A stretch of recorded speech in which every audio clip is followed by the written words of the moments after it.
So here we have this week's sneaker news, and the first one up is the JJjound and Asics GT 2160. And to me, it's just a bit of a phone-in colorway and design, especially because I suppose with Jound, I don't mind their collabs being sort of simple and clean and minimalist. However, with this particular model, I don't know, there's not enough done on it to consider it a collab, I guess.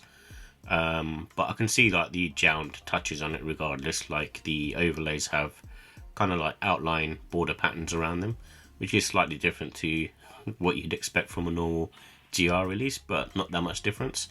And yeah, so not too much to say really. I'm not too much of a fan of the GT 2160 model either. And then also releasing in December 2024 is the Kids of Immigrants Nike Air Max Samba SP. And there's 3 different colorways for this, and I'm showing the orange one now, but there's also a kind of more purpley violet-y colorway.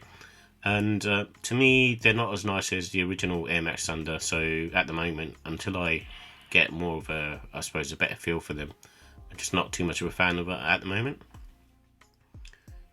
And then also releasing in December 2024 is the Travis Scott ED1 Low OG Velvet Brown. So I have mentioned these before, but these are more official pics, and people actually wearing them, such as Yankee Kicks, and to me, I think they actually look nice. In all honesty, I don't think they look too bad. If I've got a pair for retail, I won't be mad at them. And then one pair that I missed out on this year is the Nike Air Tech Challenge 2, and this is the Racer Pink colorway that's coming out on January 2025. And again, another nice pair of old school Nikes, and definitely, if I can see if I can grab this one, but I'm sure they will be limited. Maybe not as limited as the first pair, but still limited. And then we have the Action Bronson New Balance 990 V6 in April 2025.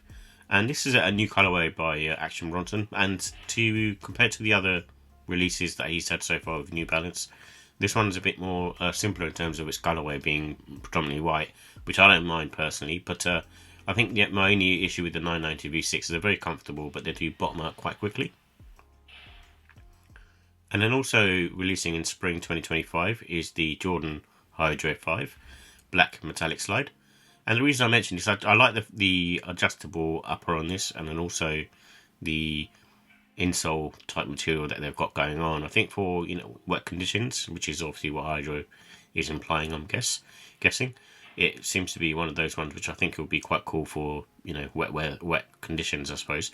And I'm considering that the 5 is meant to be a take on the Jordan 5 silhouette, so I can see that on there with the kind of Spitfire design on the side, and obviously the insole representing the air unit that you normally see in the Jordan 5. And then also what's been revealed is the Jordan 6 Dornbecher, and this is coming out very soon. And so usually the Jordan Dornbecher collections are more in the US, so I don't assume that they'll be coming out anywhere else. And a better look at the Armour Maniere Nike Air Max 95. I thought these were releasing in October, but I'm not sure now. And there seems to be 2 different colorways for this, and this one's probably not as nice as the more sort of violet-y colorway, but still is really nice, and still a 5 out of 5 for me. And the next one that's up in spring 2025 is the Stash Nike Air Max 95, and this is I believe a re-release, and I should be a fan of these being in blue and I guess black and grey, but there's something about them I'm not too sure. I'm not completely the biggest fan of Air Max 95s, so it has to be a really nice colorway for me to get sold on it, like the Armour Manieres. With this one, I'm not feeling them as much, but I'm sure when it gets closer to time they might show better pictures of these, but at the moment they seem okay.